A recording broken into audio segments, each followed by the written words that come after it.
Matagal na nating ibinabahagi sa inyo na ang mga pagkakaiba sa loob ng mga synoptic gospel ni na Lucas, Marcos at Mateo ay tungkol lahat sa propesiya.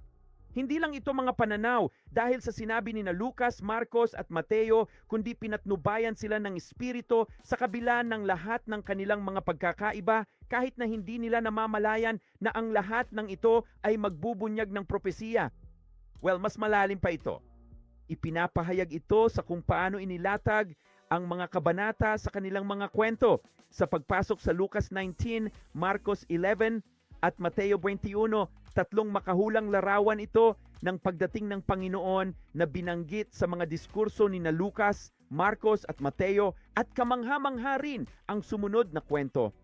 Sa Lucas, sinasabi nito na tinangisan ni Jesus ang Jerusalem at sinabing sila ay kukubkubin at wawasakin dahil hindi nila nakilala ang panahon ng kanilang pagdalaw. Well, iyan mismo ang sinasabi ng diskurso ni Lucas na gagawin ni Jesus kapag dumating siya sa isang ulap sa Lucas Kabanata 21. Binabalaan niya sila tungkol sa darating na pagkawasak at pagkatapos nariyan naman ang kay Marcos. Sa matagumpay na pagpasok ni Marcos, ang sumunod na kwento ay hindi pa panahon ng puno ng olibo o hindi pa handa ang puno ng igos. Bakit? Dahil ito ang katapusan ng panahon ng mga hentil at ang malaking kapulungan sa kalagitnaan ng tribulasyon.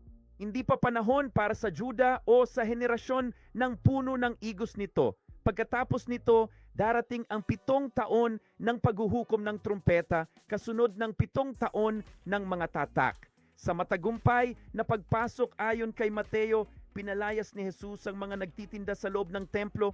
Bakit? Dahil sa unang trumpeta, itatayo ang templo. Pagkatapos ng digmaan, pagtapak niya sa bundok ng mga olibo, papasok sila. Paglapastangan nila sa templo, palalayasin niya silang lahat. Nakakamangha ito. Ang Espiritu ang nangunguna sa lahat ng ito. Pagpalain ka, paalam,